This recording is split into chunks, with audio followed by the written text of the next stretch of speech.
भाजपा कोणतीच निवडणूक हलक्यात घेत नाही. राहुरी पोटनिवडणुकीत 1,00,000 मतांची आघाडीचे लक्ष्य. संघटन मंत्री रवींद्र अनासपुरे यांचा ठाम इशारा. राहुरी विधानसभा पोटनिवडणुकीच्या पार्श्वभूमीवर भाजपाची नियोजन बैठक बुरहानगर येथे उत्साहात पार पडली. या बैठकीत बोलताना भाजपचे संघटन मंत्री रवींद्र अनासपुरे यांनी भाजपा कोणतीच निवडणूक हलक्यात घेत नाही असा ठाम संदेश दिलाय. राज्यात मुख्यमंत्री देवेंद्र फडणवीस आणि देशात पंतप्रधान नरेंद्र मोदी यांच्या नेतृत्वाखाली विकासाचा वेग कायम असल्याचे सांगत, स्वच्छ व पारदर्शक कारभारामुळे जनतेचा सरकारावर विश्वास असल्याचा दावा त्यांनी केलाय. मात्र विश्वास असला तरी प्रत्येक निवडणूक ही संघटनेच्या बळावर आणि नियोजनातूनच जिंकायची असते, असेही त्यांनी स्पष्ट केले. राहुरी नगर पाथर्डी मतदारसंघाचे आमदार शिवाजीराव कर्डिले यांच्या निधनामुळे ही पोटनिवडणूक होत असून त्यांच्या कार्याचा वारसा पुढे नेण्याची जाण भावना असल्याचे अनासपुरे म्हणाले.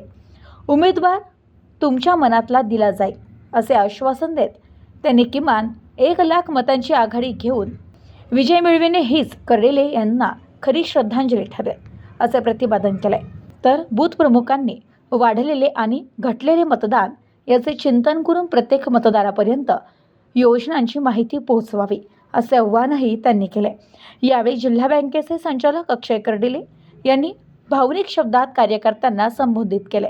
माझे वडील नसताना राजकीय प्रवास सुरू होईल असे कधी वाटले नव्हते, मात्र कार्यकर्त्यांच्या विश्वासामुळे मला नवे बळ मिळाले असे ते म्हणाले.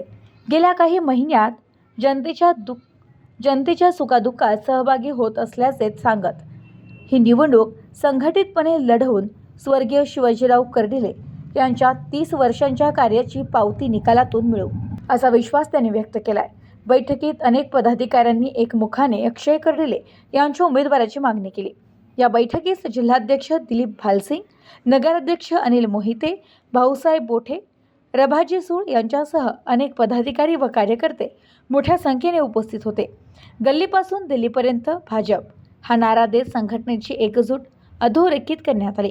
राहुरी मतदारसंघात ही लढत सन्मानाची असून ऐतिहासिक विजय मिळवण्याचा निर्धार कार्यकर्त्यांनी व्यक्त केला आहे. Bureau report, news today 24, Ahilyanagar.